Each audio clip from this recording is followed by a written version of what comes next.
Tonight, definitely impaired driving is a factor, speeding, seatbelt use. the message from police heading into the long weekend as sobering statistics show a spike in fatal crashes on Manitoba highways. Also tonight, pushing ahead with powering up. The kind of damage we're seeing is more severe.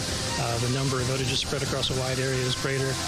How many customers are still without power after yesterday's storm, and how soon Manitoba Hydro hopes to have them back online. Plus, the show must go on. We'll fix it. We'll figure it out. We'll make a way. We're Tobins. We always find a way. How the community is coming together to help one Folklorama pavilion after its outfits for the show were swiped days before showtime.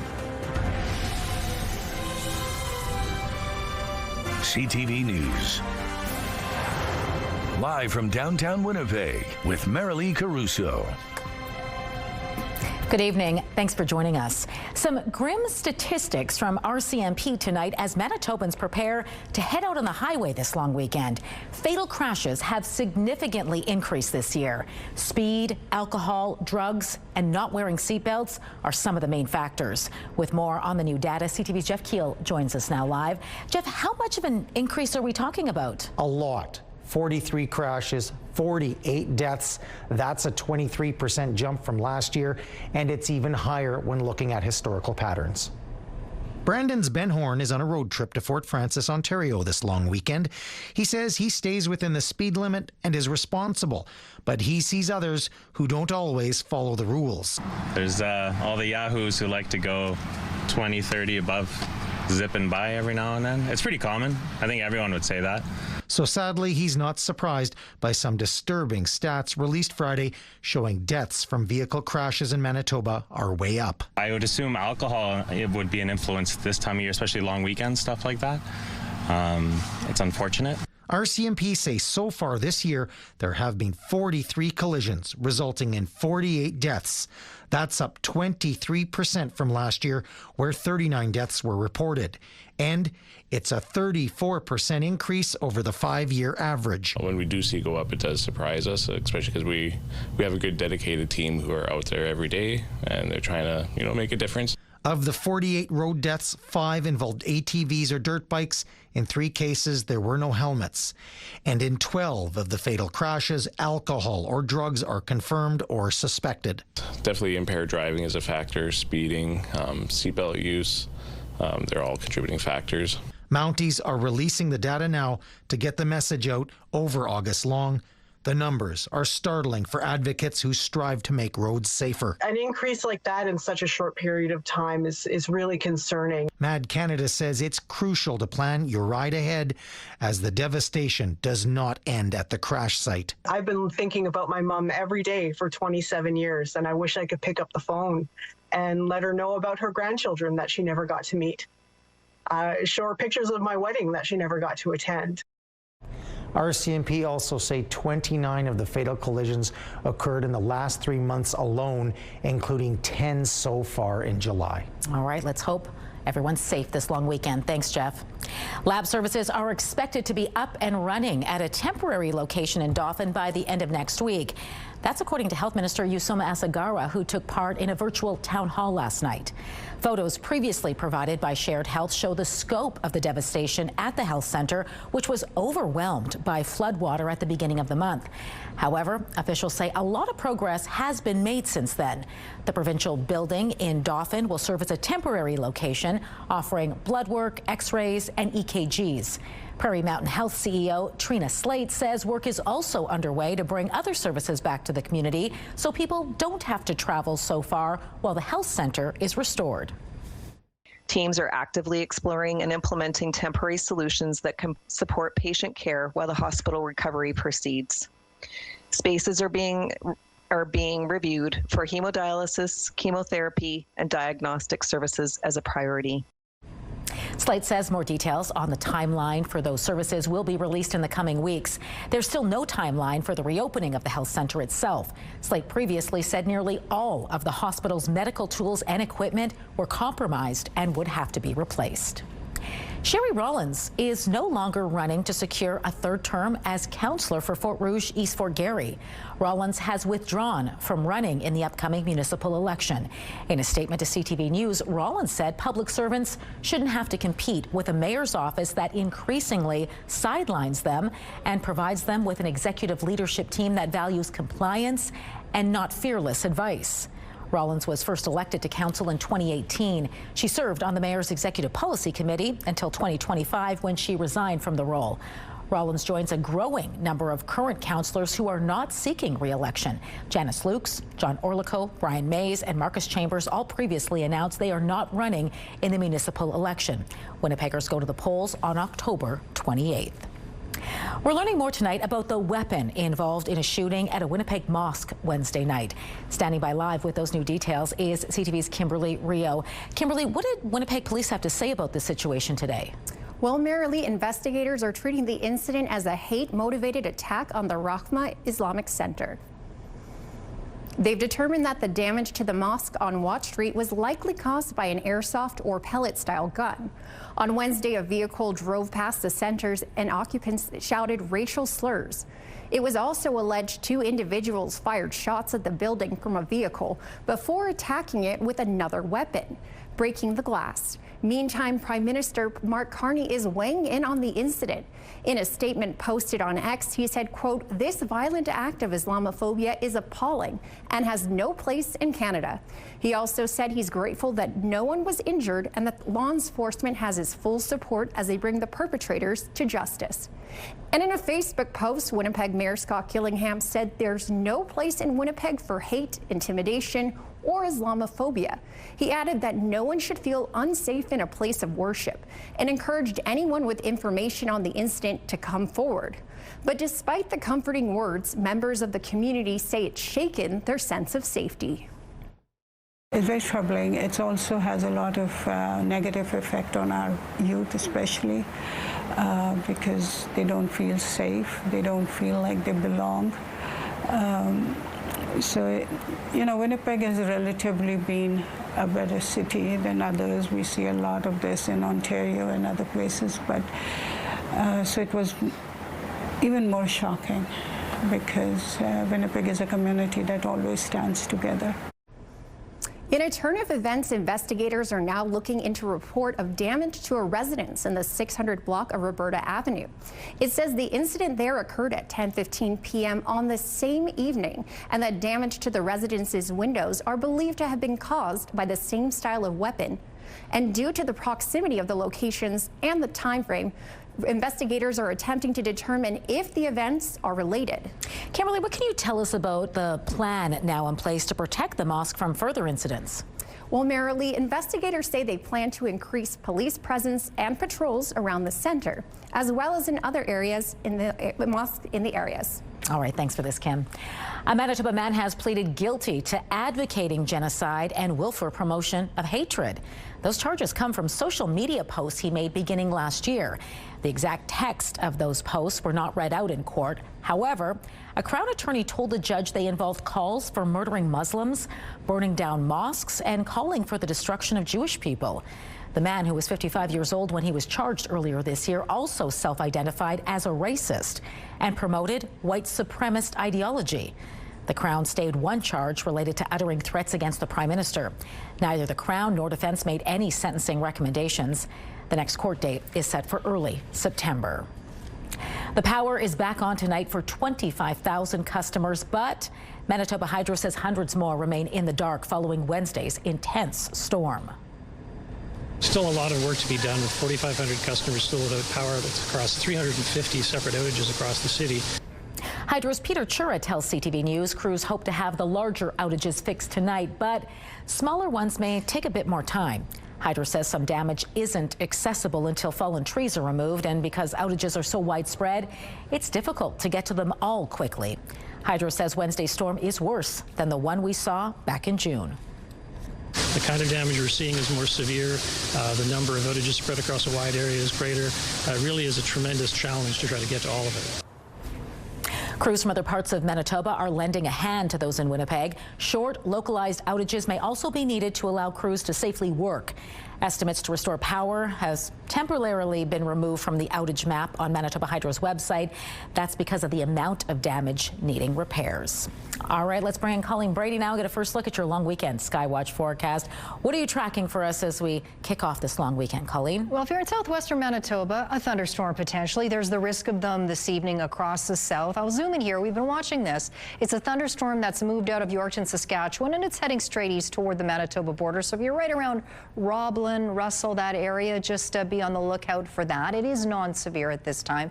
But as for the rest of the south, again, there's a risk, at least anyway, this evening, but otherwise conditions will be very nice, setting up a nice long weekend. Most of it anyway, it will be hot and sunny, but there is the potential also for some showers. I'll show you when that could happen. I'll also show you which regions are back under a heat warning tonight in southern Manitoba. That's to come. Let's take a look right now, though, first through the Bathfitter Live Eye, or the CTV Live Eye. It is brought to you by Bathfitter, your bath and shower experts for more than 40 years in Winnipeg. Right now, it is 26 in the sun. It feels like 31 with the humidex. Winds from the north-northwest at 18 kilometers an hour. The pressure is dropping, and the humidity right now merrily is 54%. Thanks, Colleen. A Winnipeg man has been handed multiple provincial notices after allegedly leaving his dog alone in a car during a heat wave. It happened Wednesday afternoon. Police say the man left his German Shepherd unattended in a parked car in a grocery store parking lot on Osborne Street. The temperature at the time was 30 degrees with a humidex of 43. Officers say several bystanders provided cold water to the, quote, thirsty, distressed dog through a slightly open window. At one point, the driver confronted the bystanders before returning to the store. Police allege when the owner came back to his car, he was belligerent with bystanders before hitting one of them with his car and then reversing into a parked pickup truck as he sped away. Officers were called to the scene and identified the driver.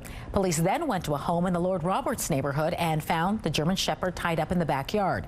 A 67-year-old man is facing several charges, including careless driving and inflicting suffering, anxiety, and distress to an animal. A heartbreaking crime has turned into a heartwarming community effort. All of the cultural outfits from the Ghana Folklorama Pavilion were recently stolen just days before Folklorama is set to begin.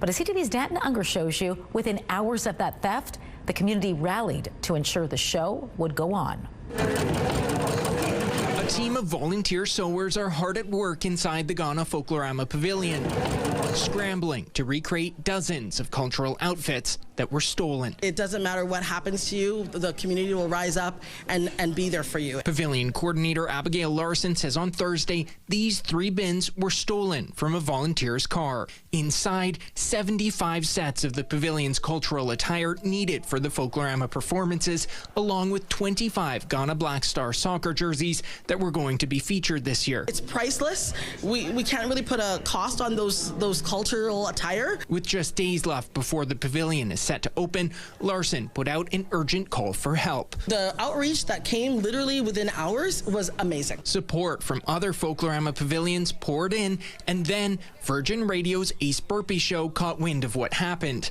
So we can do this, and we will do this. We're going to rally hard. Raising $1,500 and footing the bill to buy nearly 50 shirts to replace the stolen soccer jerseys. And the folks at the India Pavilion jumped in to cover the cost of printing them. We have to watch each other's back. We have to be there for when somebody needs us, and that's important. Not to mention hundreds of meters of African fabric donated, with community members showing up Friday to help sew. I just have always loved Folklorama, and I knew that it's very important to our community. I had the day off, so I thought this was a really cool thing to help out with. Crafting all this into brand new outfits for the young performers, but they're under the gun. All this has to be ready in time for the first show on Sunday. The show will go on, and it'll be better than ever. Danton Unger, CTV News, Winnipeg. Winnipeg police tell CTV News the theft was reported and its property crime unit will be doing a follow-up investigation. The Ghana Pavilion is asking anyone who comes across the 3 stolen bins to return them to the pavilion at Notre Dame Recreational Center. Mosquito fogging trucks will be rolling into battle across the province tonight. The The province has ordered fogging because of the presence of a high number of Culex tarsalis mosquitoes infected with West Nile virus. Weather permitting, the plan is to fog a 3-kilometer radius in Carman, Stonewall, Winkler, and several Winnipeg neighborhoods. Brandon officials say their crews completed mosquito fogging operations across the Wheat City early this morning. So far, the province says no one has tested positive for West Nile virus this year, but a single bite from an infected mosquito can cause anything from mild to severe illness, including death.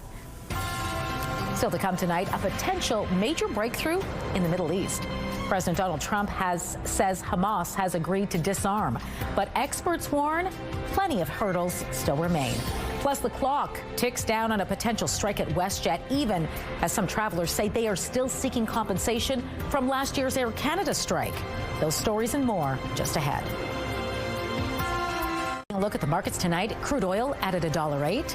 The loonie closed the week at 71.28 cents U.S. Gold futures lost $53. The TSX dropped 279 points. The Dow Jones gained nearly 277 points, while the Nasdaq was up 251. With the clock ticking down to a possible flight attendant strike, WestJet has begun parking aircraft. Negotiations continue through to Sunday's strike deadline, and Canada's jobs minister expects both sides to work hard to avoid a strike.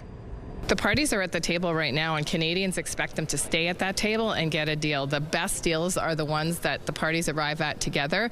This is important work, and I know that both WestJet and CUPE, local and national, are very diligently working together. And we have federal mediators, including a special mediator that was just appointed a couple months ago, to be there with them to work through those challenging questions. Some flights have already been canceled, though the airline has not said how many. Airlines typically begin canceling flights ahead of a potential work stoppage, so planes, crews, and passengers aren't left stranded. Customers with a ticket for a flight canceled due to the strike are eligible for a refund. WestJet is also allowing passengers traveling by August 4th to make a change or cancellation at no cost.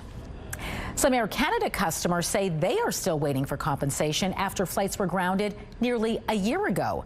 Camille Karamali now with the lessons learned from the last flight attendant strike.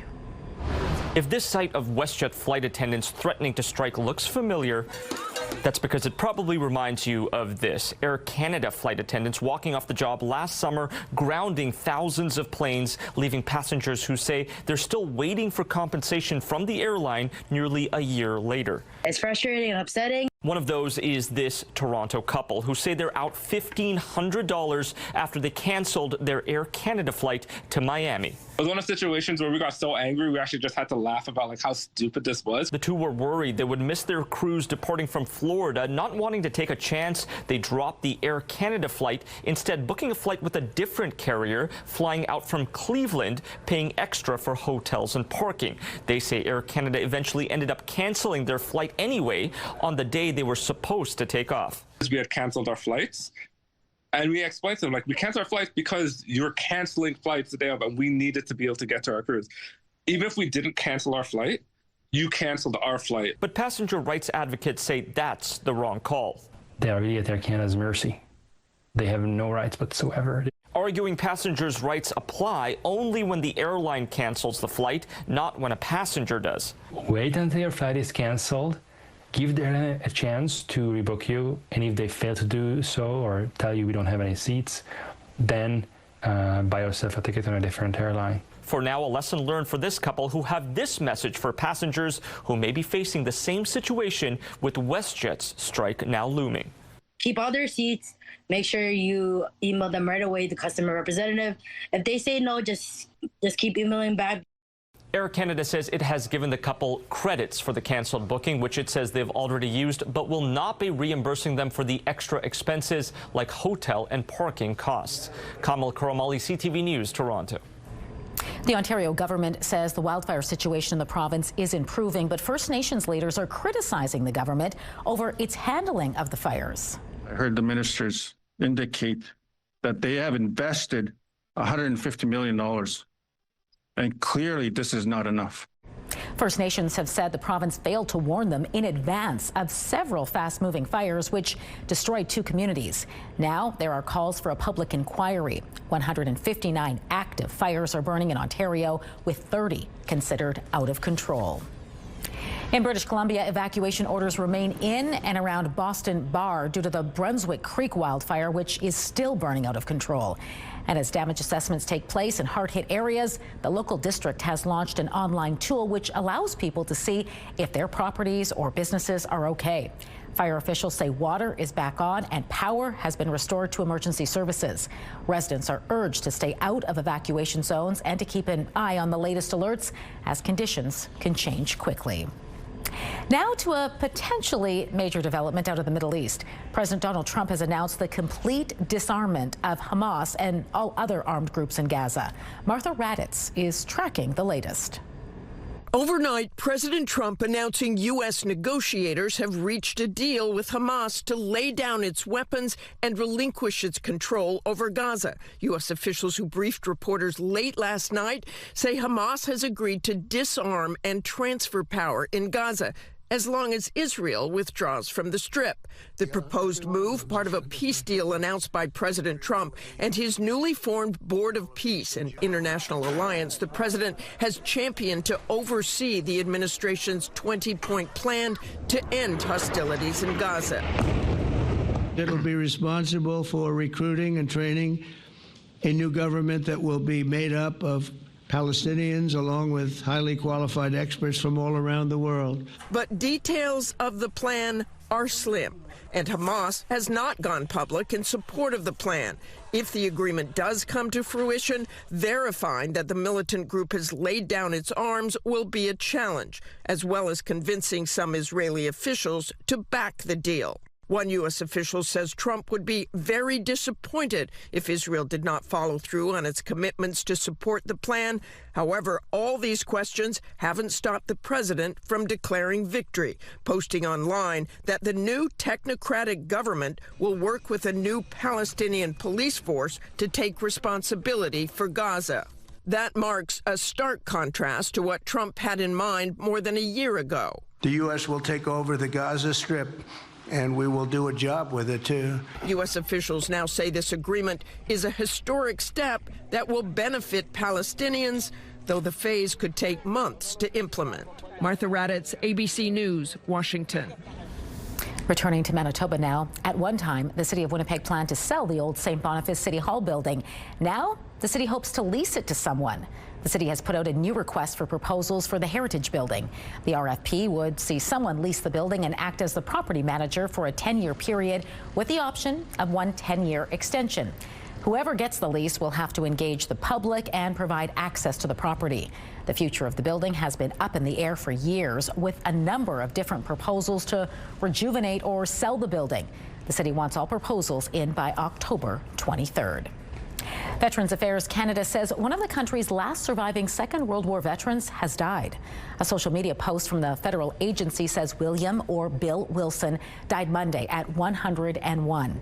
He was born in Manitoba in 1924. He served on the HMCS Ottawa and took part in the bloody D-Day landings on the beaches of Normandy in June of 1944. Wilson was 14 when the war began. He enlisted on his 18th birthday in November of 1942. In 2015, Wilson was featured in a video for Valor Canada in which he reflected on the magnitude of D-Day. I think it was the best day of the war for the world. We did free all of Europe. Canada was there. For a little nation like ours. It still amazes me. There were 5 beaches and Canada had one of them. And the Brits and the Americans trusted us to look after that beach. And we did. Would I do it again? In spades. Veterans Affairs Canada says on its website Wilson joined the Naval Reserve when the war ended and retired from active service in 1979. Wilson's obituary says a celebration of life will be held in August at Calgary's HMCS Tecumseh, the Naval Reserve unit where he most recently served. This is another example of terrible governance within FIFA. Opposition is growing to FIFA's plan to sell stakes in the World Cup. Up next, which other governing body is threatening to boycott future events and why experts say the move is tarnishing the game. Well, the hottest day of the long weekend will be sunny. Sunday. It will be sunny on Sunday. How about that? And a high of 32 degrees and overnight low of 21. So no relief from the heat there. So we will likely see a heat warning return at least briefly to Winnipeg.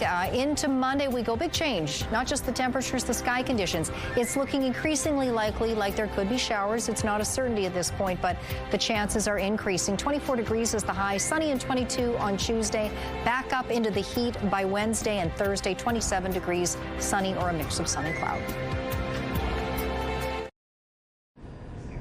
RCMP needs your help getting to the bottom of a significant theft in Grunthal. Mounties released these photos of a red truck that made off with somewhere between $40,000 and $50,000 worth of electrical cable. They say it happened last Saturday, which was July 25th, around 2 in the afternoon at a business on Home Road. RCMP are looking for 2 suspects, both men. One was wearing an orange safety vest, the other a blue safety vest. Anyone with information is asked to contact St. Pierre-Joly RCMP or Crime Stoppers. Growing opposition tonight to FIFA's controversial plan to sell stakes in the World Cup to private investors. The Asian Football Confederation now says it stands in solidarity with the soccer governing bodies of Europe and North America in blasting the move. CTV's Joy Melvin has more on the growing controversy. After the world celebrated the passion of football, FIFA is now in a fight over money and control. President Gianni Infantino's plan to sell World Cup profits to private investors is facing a major backlash. His closest advisor, Carlos Cordeiro, resigned in protest, calling it a bad deal for football. A second FIFA official, Chief Operating Officer Kevin Lamour, says staff were deceived and members never consulted. And Europe's governing soccer body, UEFA, declared the World Cup is not for sale. All 55 member nations voted unanimously to boycott FIFA competition until the plan is pulled. Nobody wants to boycott any game of football, never mind a World Cup game. But we've been pushed into this by a proposal that was so damaging it could have dismantled the whole infrastructure of the game. Also raising red flags, potential lead investor Joshua Kushner, younger brother of Jared, President Donald Trump's son-in-law and close advisor. Did FIFA or Mr. Infantino speak to you about their proposal to sell a stake in the World Cup? No, I never spoke to him. If Gianni pushes ahead, critics argue that commercializing the World Cup will tarnish the beautiful game. This is another example of terrible governance within FIFA, but I think this time Infantino and FIFA have gone a step too far. Facing a revolt and a deadline of September 19th, FIFA's president is offering members a payout of $20 million if they agree to bring private investors into World Cup business. Joy Melvin, CTV News, Washington.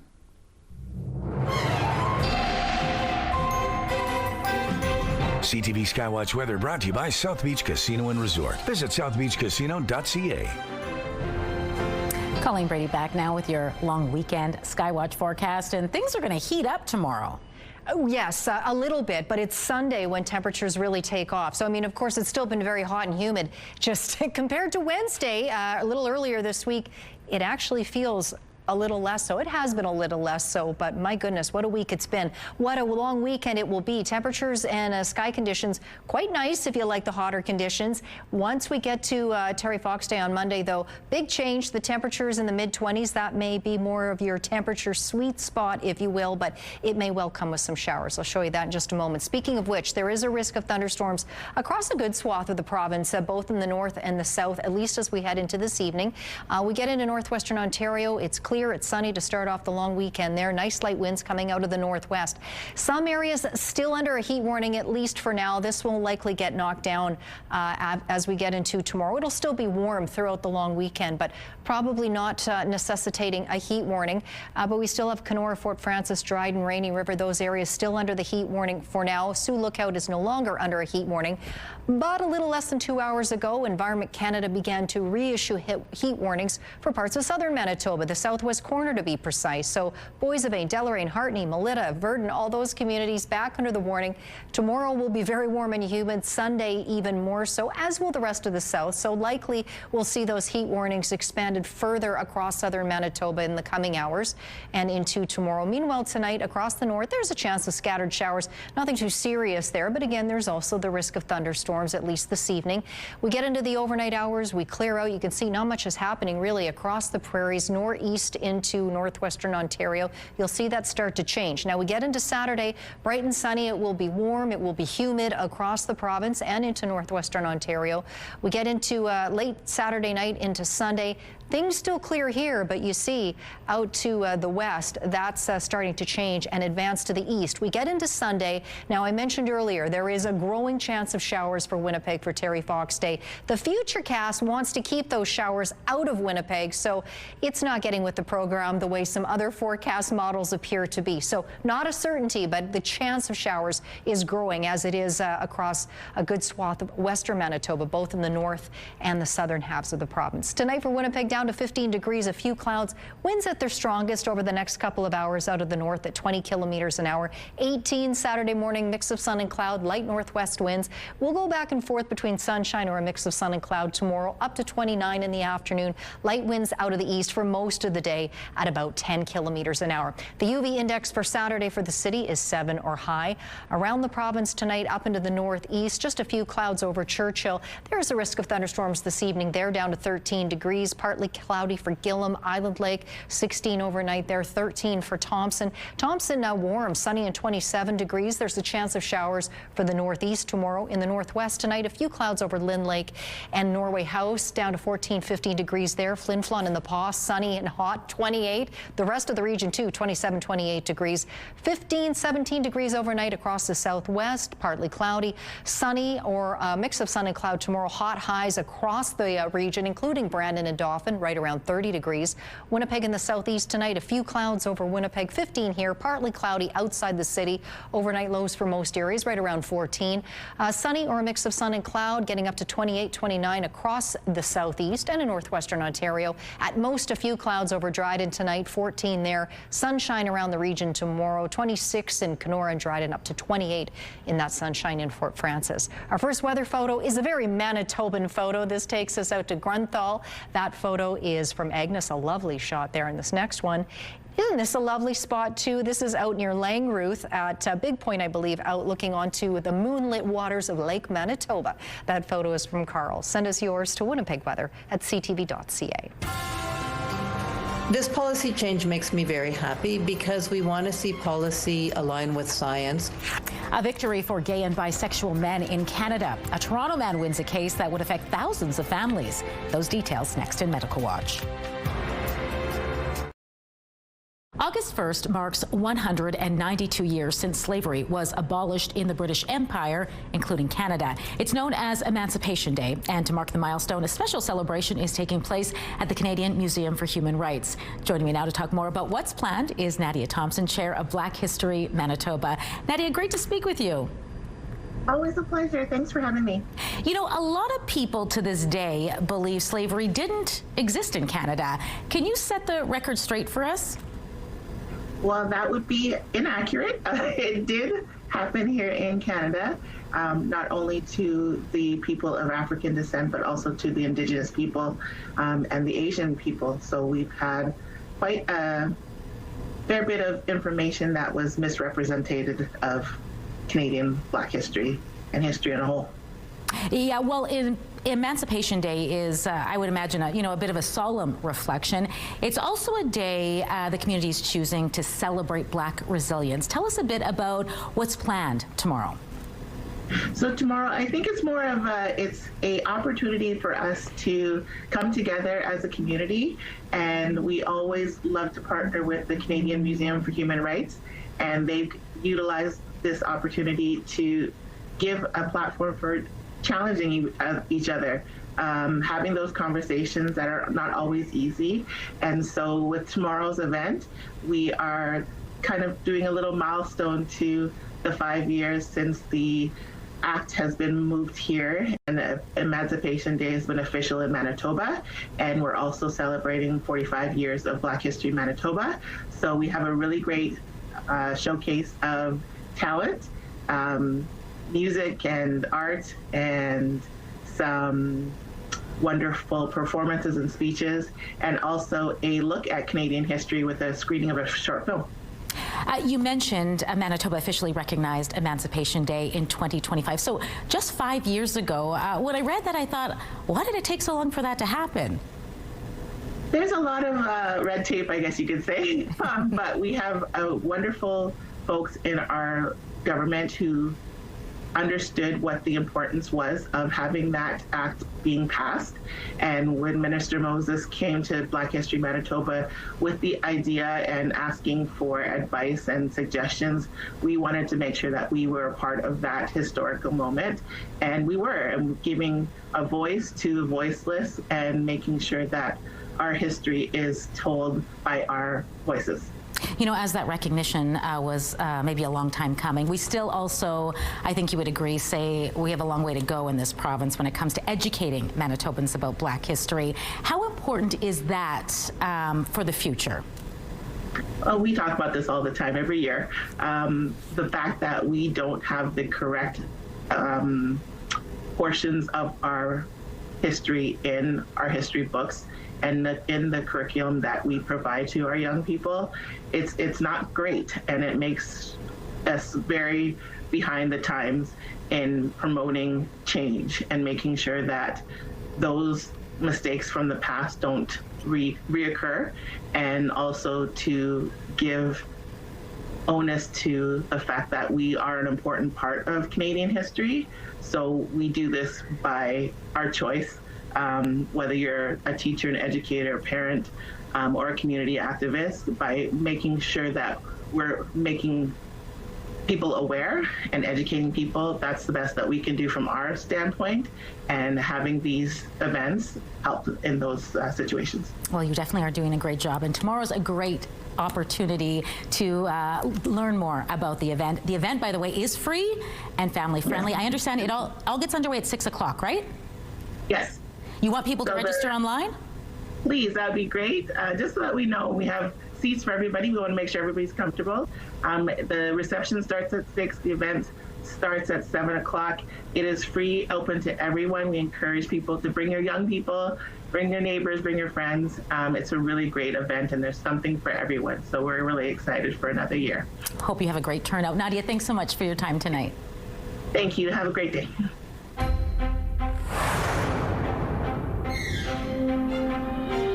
A major update now to a precedent-setting legal battle we first told you about in 2023. Soon, gay and bisexual men in this country will be allowed to donate to sperm banks.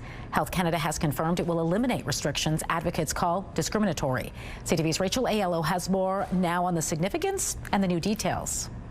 Only after this gay man launched a constitutional challenge is Health Canada eliminating barriers that prevented gay and bisexual men from donating to this country's much-in-need sperm banks. I'm very happy things turns out this way. Before coming out, Aziz donated to a Toronto sperm bank, helping a lesbian couple grow their family. But after learning federal policy deemed him unsuitable just because of his sexual orientation, he decided to fight back. Why I started doing this is really the discrimination. For decades, Canada banned all gay and bisexual men from ever donating to sperm banks. The rules changed in 2020, allowing it if they'd been abstinent for 3 months. Aziz took the government to court in 2023, and a year later, Health Canada pivoted to behavior-based screening. But his legal team argued that change just replaced an explicit ban with an implicit one, and so they fought on.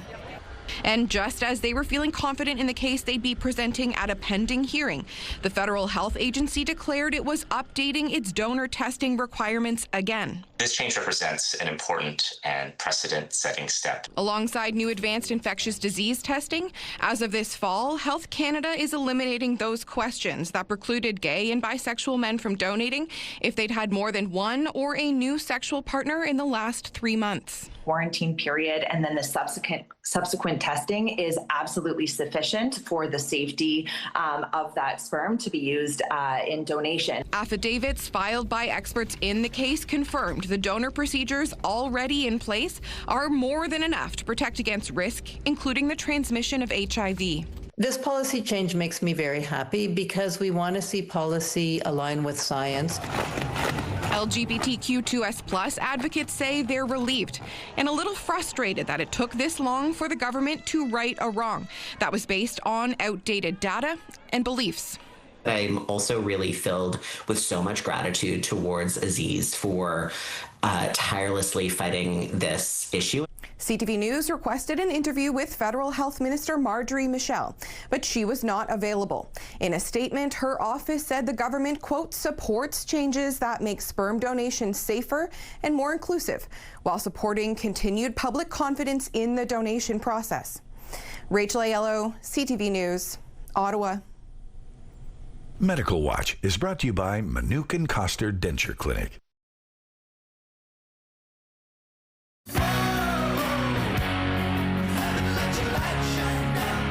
Rock out in Minnedosa or take in one of the dozens of other exciting events happening across our province this long weekend. We've got all the details for you next in Spotlight.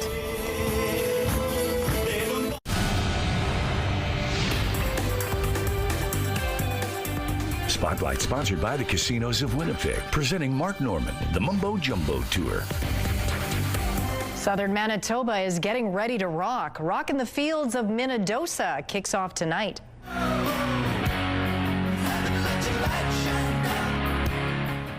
Collective Soul is just one of the bands taking the stage this weekend. Other performers over the three-day festival include Cheap Trick, Helix, Quiet Riot, and Smash Mouth. You can see the full lineup by visiting rockinthefields.ca. At last check, there were still tickets available. Here's a look at just some of the other events happening this long weekend. Folklorama kicks off Sunday with 2 weeks of fabulous food, thrilling entertainment, and fun for all ages. Gimli hosts the 137th Icelandic Festival of Manitoba. The Mennonite Heritage Village is celebrating Pioneer Days. The Canadian Museum for Human Rights and Black Heritage Manitoba are marking Emancipation Day. Roblin has its fair in the Heartland Rodeo. Cartwright hosts Ponderosa Days. There's also the Bertle Egg Society Fair and Heritage Day in Boissevain. Assiniboia Downs presents its premier summer race, the Manitoba Derby, on Monday. You can find an even fuller list of events this weekend on our website, ctvnewswinnipeg.ca. Well, if you're looking to get some new ink or if you just want to see some world-class artists in action, mark your calendar. The 8th annual Winnipeg Tattoo Convention returns to Red River Exhibition Park next weekend. More than 250 artists will be putting their skills on display, including some from as far away as Sweden, Australia, and Spain. You can book directly with the artists ahead of the event or show up for a walk-up. The convention runs August 7th through 9th. You can head to winnipegtattooconvention.com to see a list of artists and grab yourself some tickets. Well, bad news for fans of Wonder Woman. The Marvel TV series won't be getting a second season after all. A superhero remake. Not exactly what we'd expect from an Oscar-winning director. Wonder Man, rather, that is it Wonder Man? Well, it starred, Wonder Man, thank you. Yeah, starred Yahya Abdul-Mateen and Sir Ben Kingsley. The MCU show was about an actor with superpowers trying to star in a movie about a superhero. It was critically acclaimed, with Abdul-Mateen getting an Emmy nomination for his work, but despite a second season being ordered in March, Variety reports that Disney has now canceled the series. Disney has not yet offered an explanation why. Kick off the weekend at 7 with Spring Break Murders. Crime Scene Investigators is next at 8, and The Rebuild Inside the Montreal Canadiens is on at 9. It's all right here tonight on CTV.